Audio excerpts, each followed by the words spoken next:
Hello everyone, this is Joe, Four Soft Corners here, and for today's video, just gonna recap some pickups from first card show I attended here in 2024. So this card show is at a local high school, and they just do the first weekend in January every year. It's like a benefit for, I believe, the marching band for the high school. So always a fun show. There's some dealers that don't typically set up that only come out for that. So went along with my friend Bryn. He was setting up, and I had just like 5 or 6 cards I took along and threw in his case. But so we kind of set up together. There was an impending snowstorm coming in, so the show was still on, but normally it would go till 3, and they were cutting it off at 1. And we got out of there about 12, like right as it started to flurry. So, but very busy day. Got a chance to walk around a decent bit, but don't even know if I fully checked out the full show. Not a huge show, probably like 50 tables or so, but definitely very fun, and ended up with some good pickups. Didn't pick up a ton, but we'll start off just through my friend Bryn's kind of just value box he had set on the table. I looked for it. I looked through it before people really got there. Found this Bryson Stott Bowman Chrome Sapphire rookie. So I think I paid him like $2 for that. So I was happy with that one. There's a guy that has most of his stuff is vintage. He's an older collector. This is the only show he sets up at. So I picked up some decent stuff over the year, but over the years, I think 2 years ago when he was at the show, I picked up some stuff from him, some nice vintage cards. But his collection of vintage is slowly dwindling down, but also has a lot of Phillies stuff. So he said every year he gets these and gets as many of them as he can autographed. I don't know if these are just called the picture packs or postcard packs, or but so this is from 2013, I believe. This Ryan Howard. These were like $1 a piece. He had hundreds of these. I just, like I said, didn't have a ton of time at any one table, so I just picked through some quick. Found this Roy Halladay also, and then these 3 Chase Sutton. That was from 2013. I believe this is 2015, 14, and 13 on the Utleys. So those are like $1 basically for those. I think these were like $1 or 50 cents a piece. Not exactly sure why they were the only gold ones he had were Randy Wolf, but so this 2004 Topps Randy Wolf. Just love the design of that set. I think I mentioned a few times, this is from a period when I was not collecting, but looking back, this is definitely up there as my favorite, one of my favorite sets from the 2000s. This and probably 2008. Course number 2, year 2004.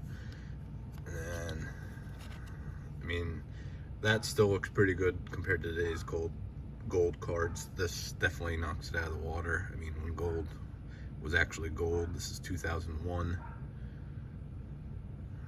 You can see numbered to 2001 there. And Randy Wolf, always fun.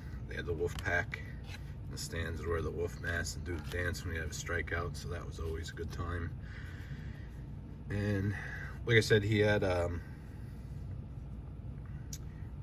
used to have a lot more vintage than he has. This is just stuff from his collection that he had left over.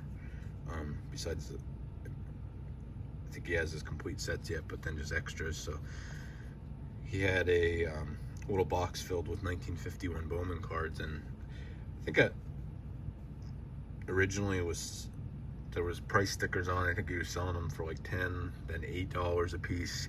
Then he had it crossed out and had $2 a piece. Thinking about it now, I mean, there was a price stack of around 40 of them or so in there. I probably should have just bought the whole thing.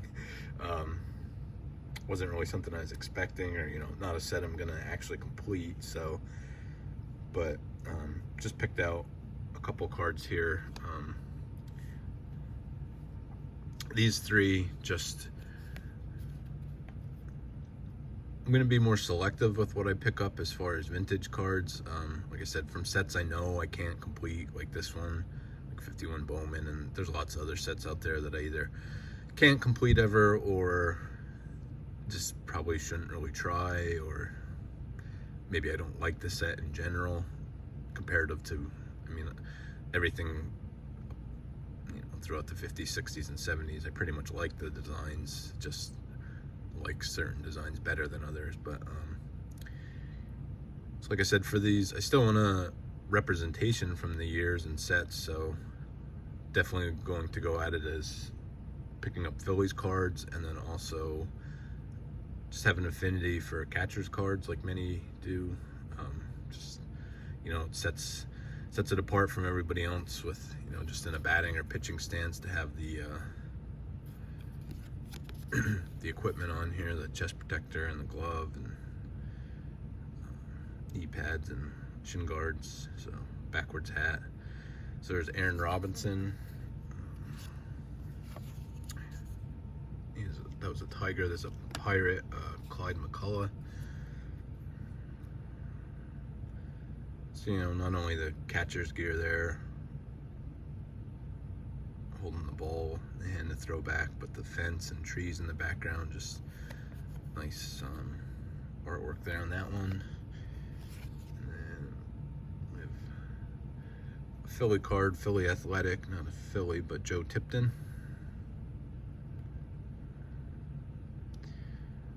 Again, I'm not going to try and get maybe, you know, every catcher card out there, but especially from these ones where it's more the artistic cards, I just think they look, the catcher's gear just looks great.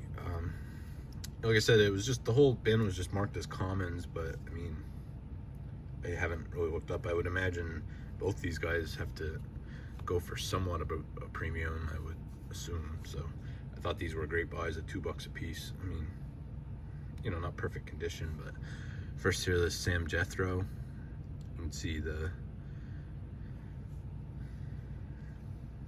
not an actual crease. May have just been a print, like a print line. I don't think it doesn't look like, could have been from a rubber band too, but there isn't a creasing or a wrinkle there. But you see right across, like between his lip and nose, there's a line there. But these 50s, well, might be earlier than it too, but Braves uniforms with the Chief logo there is just, and the headdress is just really awesome. So I was really happy to pick that one up.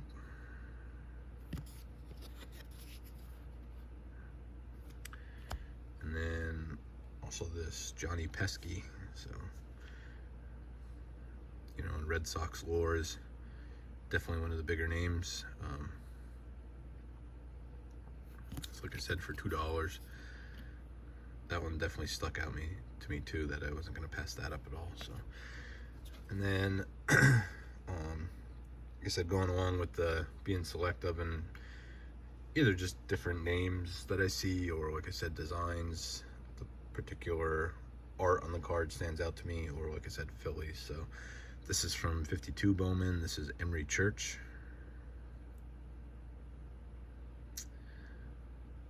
I mean, like I keep saying, I'm not gonna complete 51 or 52 Bowman set, but I mean, they're still great looking cards. I still want some of them in my collection, and like I said, either just picking up random stars or something like, or just random names. And then definitely the Phillies is something I look to do more often, maybe. So really like that one. The Phillies logo looks awesome across the chest there. And then, so I also picked up, one guy had a bunch of different boxes, you know, from the late 80s, early 90s on his table. So I think this one was this box of 92 Flair Ultra. I believe was stickered at $15. And this box of 93 Flair Ultra Series 1, I believe was stickered at $20. So I just grabbed both of them. I said, what would you due for both these, and got both those for $25 total, which I think is a pretty good deal.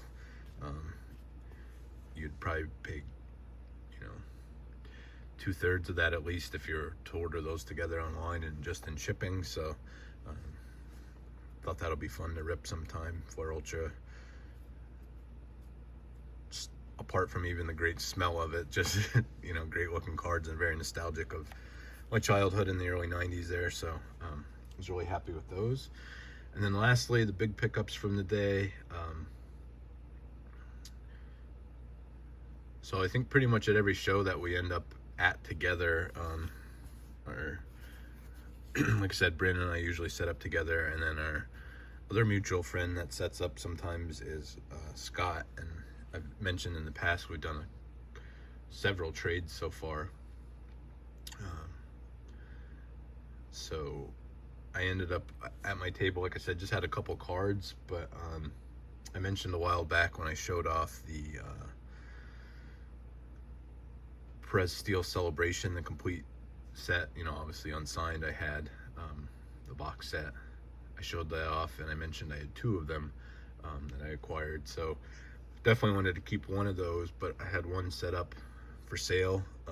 Had a lot of people ask about it, just said how cool it is, because I had it set up like the display set up that you could see the artwork in the background, and then just had the cards opened up so you could see them. And so I had lots of inquiries about it, but nobody ultimately bought it. But then I knew, like I said, my friend Scott would. I knew it was up his alley, so he was set up kind of, they had an extra little area out in the hallway where you first come into the show that they had tables set up, so he was out there. So I didn't get out there quite as often as I'd like to, but one of the times I went through, saw a couple cards he had in his boxes that I were interested in, and I figured he'd like that, so I ended up trading him that and $20 cash, and got these 2 cards. So start off, this is the 65 top Sandy Koufax.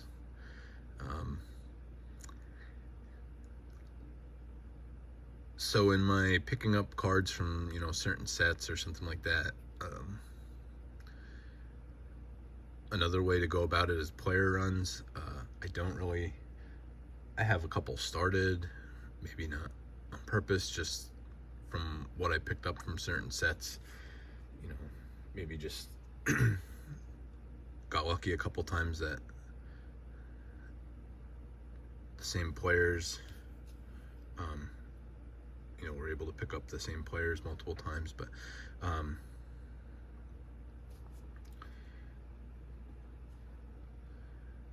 so like I said, I saw this and the other card I picked up in the box, and so Koufax, I have his rookie, and then I'm missing 58 through 59. No, sorry, 56 through 59. So those 4 cards, and then I was also missing 65 and 63.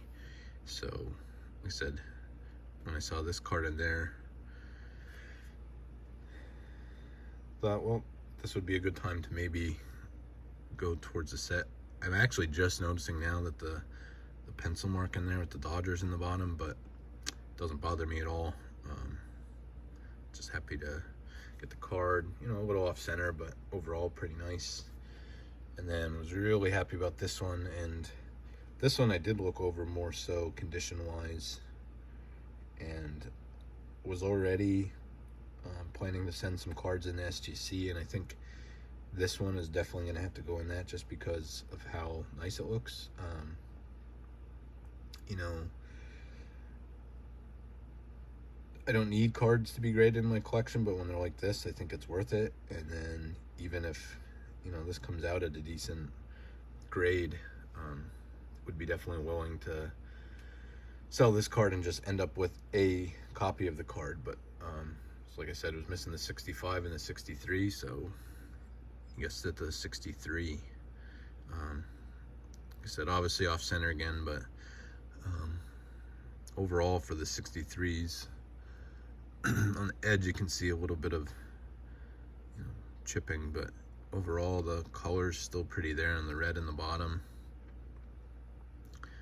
And not super sharp corners, but definitely not any like folds in them. So I mean, I would guess this would probably get a 5, somewhere in that range. So like I said, I think this will definitely be making its way to SGC. So but like I said, when I saw these two cards together and box of vintage he had,